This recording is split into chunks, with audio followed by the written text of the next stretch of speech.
So, hello guys. So, ating gagawin ngayon is network hardening techniques. Exercises number 1. Exercise number 1, disable an unused port. So, ang ating first task is to block a port. So, step 1, AC, connect tayo sa ACI WIN11, which is ito na yon. So, sa ating taskbar, type natin sa ating search field, Windows Defender.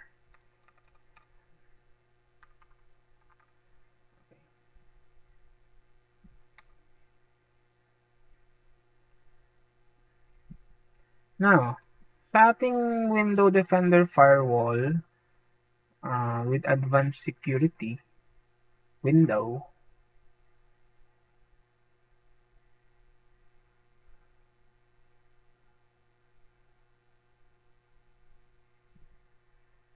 sa ating advanced security window,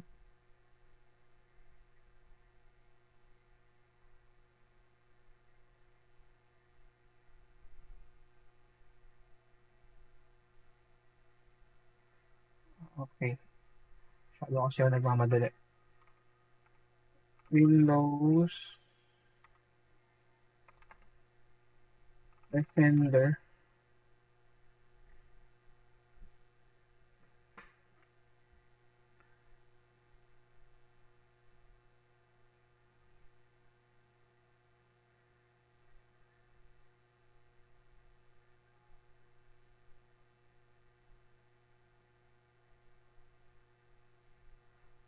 from the app section.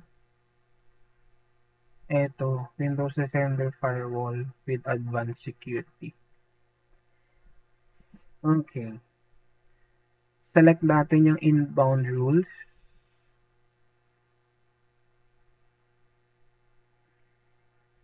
So, note, firewall inbound rules regulate incoming network traffic by specifying which connections are allowed or denied. So, next step is sa ating Windows Defender Firewall with Advanced Security window, select new rule from the actions name. New rule. Oops. Now, in the new inbound rule wizard, so rule type, the page, select the radio button next to port and click next. Okay. Next, in the new inbound rule wizard, sa protocol and ports, yun, the page, ensure the radio buttons next to TCP and specific local ports, yan, tama naman, are selected. And then type natin 445. Then click next. Okay, in the new inbound rule wizard action, so select the radio button next to block the connection. Click next. And sa profile page, select lang natin yung next. Okay. Sa ating new inbound rule wizard name page, type natin yung sa name field, close, space, uppercase SMD, space port. Okay. Then, click finish. Okay. Now, in the Windows Defender Firewall with Advanced Security na window, observe the newly created close SMB port, which is ito. That has been enabled. That has been enabled. Okay. So, close the Windows Defender Firewall with Advanced Security window.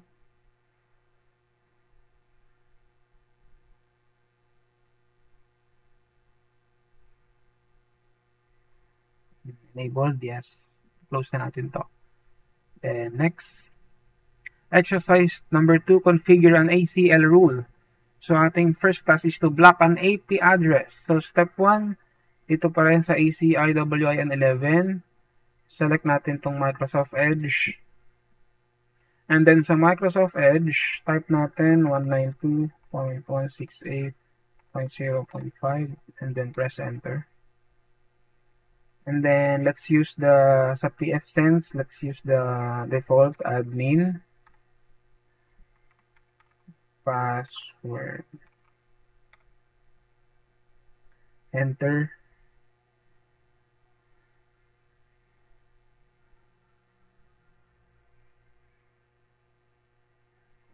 Select natin never save for this site. Now, on the pfSense toolbar,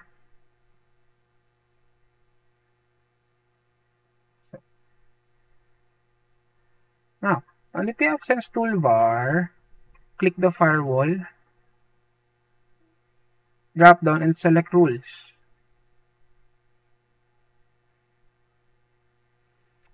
Now, dito sa ating firewall /rules sa one page, select natin yung add rule to the top of the list, which is ito.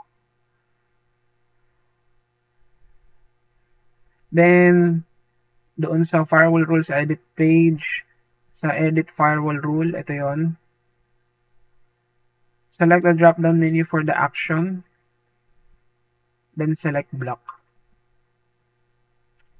Now, next, firewall rules edit page pa rin. Sa ating source naman dito, select the drop-down menu next to the source field. Then select address or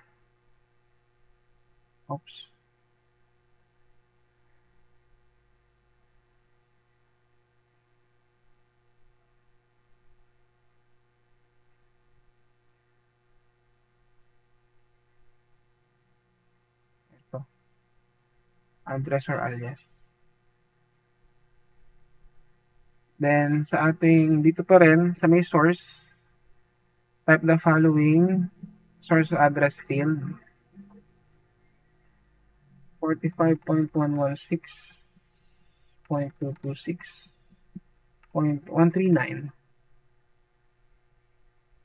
Then, quote, IP address 45.116.226.139 has been associated with malicious activity.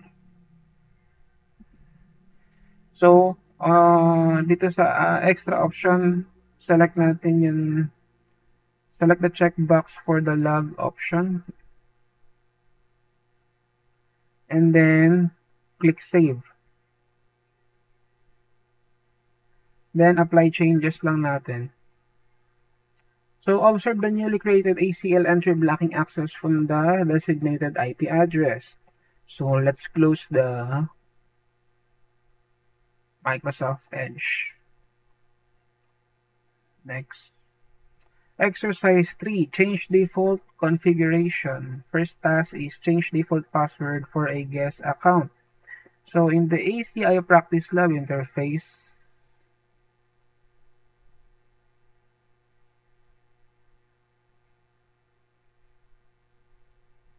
select the device settings icon, then uncheck the checkbox next to automatically log in.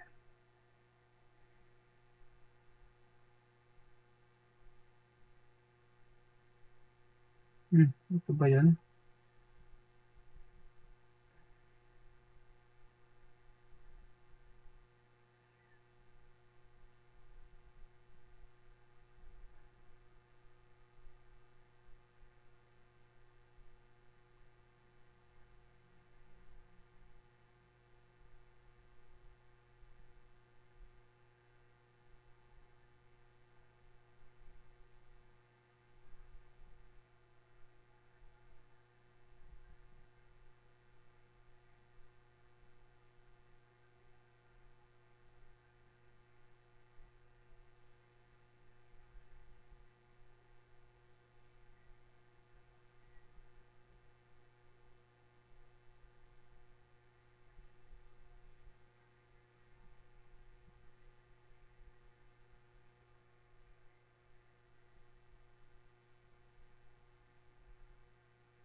Automatically log in.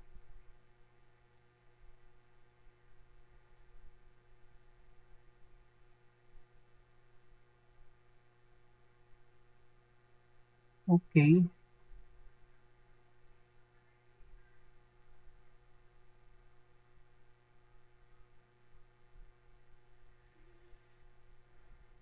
Then this facilitates logging into ACID C01 as a user other than the administrator. In the ACI Practice Lab interface, select the device settings icon.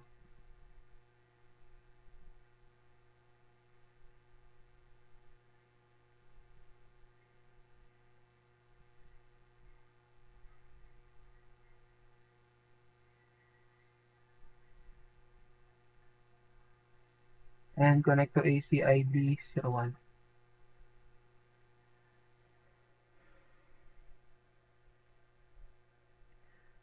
In ACID 01, on the top right side of the screen, select the circular arrow icon, select connect.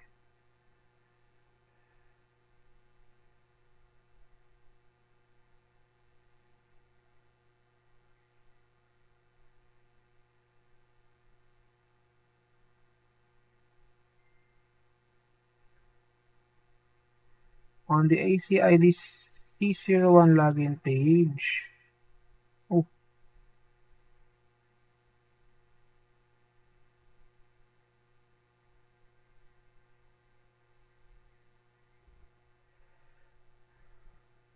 this step is only required if the ACID C01 login page doesn't appear on connecting to the device.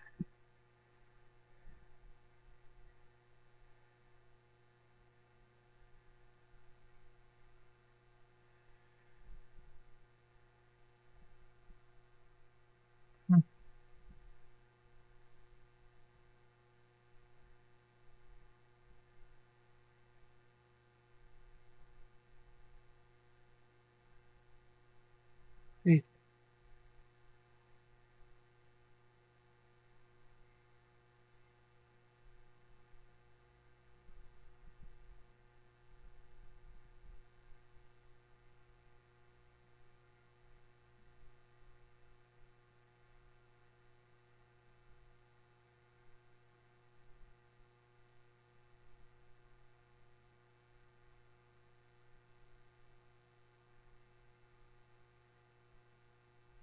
ha? Ulit.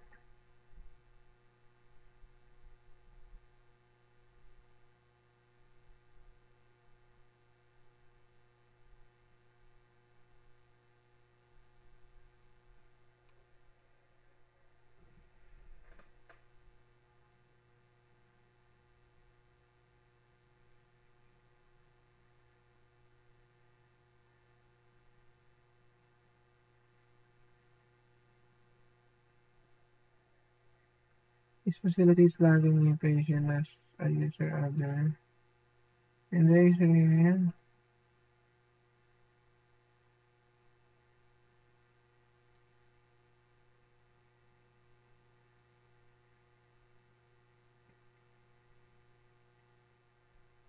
dito ba yun? Pwede palang lakihan ko.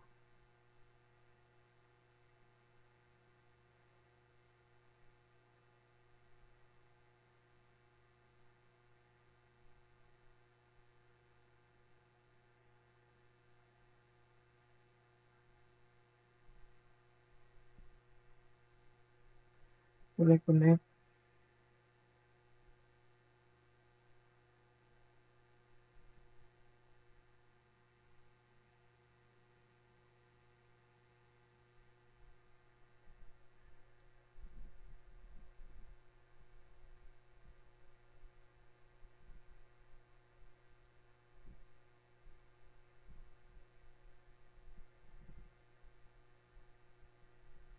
Yun.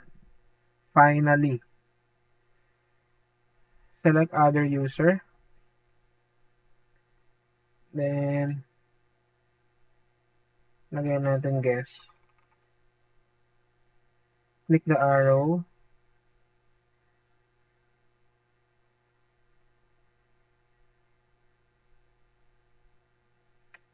Okay. Now, next step is sa ating ACID on the top right side of the screen, select the circular arrow icon to reconnect to. So, then there is login page. Babalik tayo sa on the ACIDC01 login page. Ensure the ACIP lab /administrator account is selected. Then type the following.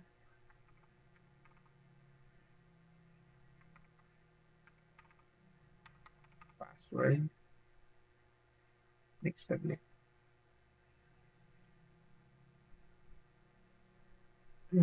Okay. Now, on the server manager dashboard window, click on the tools and select Active Directory, users and computers. Users and computers. Next step, in the Active Directory users and computers window, double click on the guest user.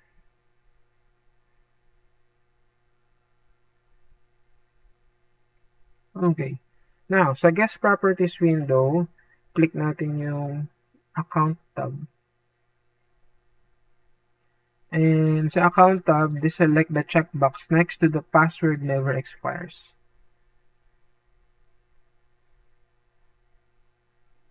Now, if resetting a standard user's account, the user must change password at next logon would be checked.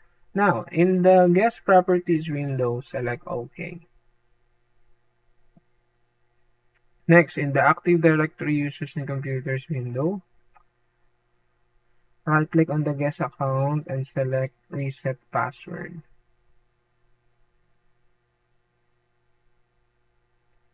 In the Reset Password pop-up window, type the following in the new password and confirm password fields.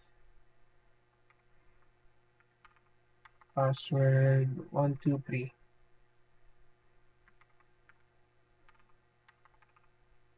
Okay. Now, in the Reset Password pop-up window, uncheck the user must change password at the next logon. And then select OK. So, click lang natin din. The password for guest has been changed. So, okay lang natin yan. So, close na natin yung window na ito. And then, reconnect ulit tayo dito. Reconnect to device, no? Now, sa login page, select natin other user. Then, username, type natin guest. Then, password. Yung password na nilagay natin kanina. Then, click submit or enter. Now, for the second task, disable account. Step 1, dito pa rin tayo sa ACIDC01. On the top right side of the screen, select the circular arrow icon to reconnect to the device, which is ito. Now, dito sa pagdating natin sa login page, sa ACIP lab /administrator account, select natin yan. And then, type lang natin yung default password. Enter or click yung submit. And then, sa server manager dashboard window, click natin yung tools. And then, Active Directory users and computers. And then, right-click natin sa guest account and disable account. Then, click lang natin yung OK. Then, close na natin tong window na to. So, that's it.